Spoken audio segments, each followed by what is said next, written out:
کیا ناخن اور بال کاٹنا اللہ کی تخلیق کو بدلنا ہے؟ محمد صاحب برما سے پوچھتے ہیں داڑھی کاٹنے کے حرام ہونے کی وجہ یہ بتائی جاتی ہے کہ اس میں تغییر خلق اللہ ہے، اللہ کی تخلیق کو بگاڑنا ہے.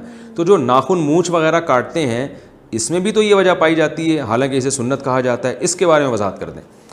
بھائی دیکھیں، اس بارے میں 3 رائے ہیں انسانوں کی. بعض لوگوں کی رائے تو یہ ہے کہ جہاں بھی بال ہیں سارے کاٹ دو. آپ نے بعض ایسے بھی دیکھے ہوں گے جو بھویں تک کاٹ لیتے ہیں اپنی، اور ٹنڈے رہتے ہیں، گنجے رہتے ہیں. وہ کہتے ہیں یہ بال جو ہے نا یہ تو بعد میں، جب بچہ دنیا میں آتا ہے تو بال نہیں ہوتے، تو بعد میں پیدا ہوئے تو یہ سارے کاٹ دو. ایک رائے یہ ہے کہ جہاں کے بھی بال ہیں کہیں کے بھی نہ کاٹو. جیسے جو سکھ حضرات ہیں، سکھ مذہب کو فالو کرنے والے لوگ ہیں، وہ بال سرے سے کاٹتے ہی نہیں ہیں. وہ داڑھی بھی بڑھتی چلی جاتی ہے، مونچھیں بھی بڑھتی چلی جاتی ہیں، سر کے بال بھی بہت سو کے بڑے ہوئے ہوتے ہیں، بغلوں کے بال بھی بہت سو کے بڑھ جاتے ہیں. وہ کہتے ہیں یہ فطرت ہے، اس کو کاٹ نہیں سکتے آپ کیونکہ قدرت نے اسی طرح کیا ہے. تو یاد رکھیں، انسان جب وہی جو ہے نا یعنی خدائی تعلیمات کے بغیر اپنی عقل سے جب فیصلے کرتا ہے نا تو وہ افراط و تفرید کا، غلو کا شکار ہوتا ہے. تو اللہ سے پوچھے بغیر جب آپ فیصلہ کریں گے کہ فطرت کیا ہے تو اس میں یا تو ادھر چلے جائیں گے یا ادھر چلے جائیں گے، اعتدال کی راہ سے ہٹ جائیں گے. تو یہ انبیاء بتاتے ہیں کہ فطرت کیا ہے.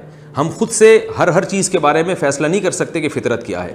تو انبیاء نے ہمیں بتایا، جیسے کہ صحیح حدیث ہے کہ آپ صلی اللہ علیہ وسلم نے فرمایا 10 چیزیں پیغمبروں کی فطرت ہیں، اور پیغمبر کی جو فطرت ہوتی ہے وہ انسان کی فطرت ہوتی ہے. ان 10 چیزوں میں آپ صلی اللہ علیہ وسلم نے فرمایا حلق العانہ، زیر ناف بال کو بلیڈ سے صاف کرنا، اور نتف الابط، اور بغلوں کے بال کو نوچنا یعنی کاٹنا، اور فرمایا کہ قص الشوارب، مونچھوں کو تراشنا اور مونچھوں کو کاٹنا، اور ایک روایت میں آتا ہے احفاء الشوارب، مونچھوں کو بالکل کاٹ کے چھوٹا کر دینا، اور اعفاء اللحیٰ، داڑھی کو بڑھانا.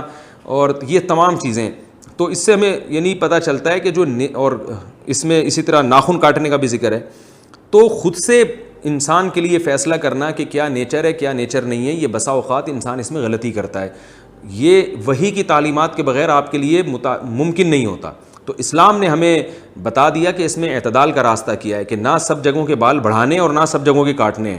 سر کے بال میں آپشن دیا کہ آپ رکھیں یا کاٹیں، آپ کی مرضی ہے. البتہ رکھنے ہیں تو پورے بال رکھیں، کاٹنے ہیں تو پورے کاٹیں. یہ حدیث میں آتا ہے. آدھے سر کے چھوڑ دینا، آدھے کاٹ لینا، یہ حرام ہے، ناجائز ہے. جیسے بعض قوموں میں آپ نے دیکھا ہوگا کہ وہ سر پہ کٹورا رکھ کے جو ہے نا وہ بلیڈ چلا دیتے ہیں چاروں طرف. یہ سر کے اوپر سڑکیں بنی ہوئی ہوتی ہیں، روڈ ہوتے ہیں باقاعدہ. یہاں سے آپ ٹن ماریں، وہ جوئیں جو ہے نا ایسے چل رہی ہوتی ہیں، یہاں سے ٹن مار کے لیفٹ، پھر پورے راستے بنے ہوتے ہیں سر کے اوپر ان کے.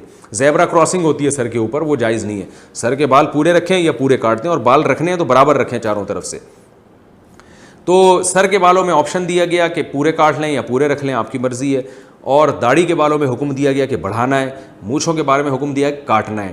پھر کتنا کاٹنا ہے اس میں آپ کو اختیار ہے کہ کم از کم ہونٹ کا جو بالائی کنارہ ہے وہ ضرور کھلنا چاہیے، اور پھر آپ چاہیں تو پوری کاٹ لیں تو زیادہ اچھا ہے. جیسے احفاء حدیث میں آتا ہے، احفاء کا مطلب مبالغہ کرنا کاٹنے میں.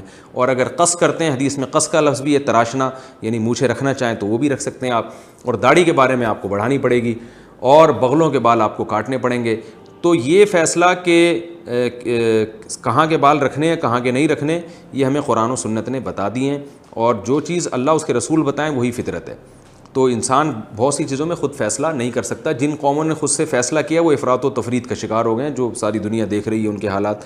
تو اس لیے انبیاء کو اسی وجہ سے فالو کیا جاتا ہے کہ وہ اللہ سے رہنمائی لے کے انسانوں کو بتاتے ہیں.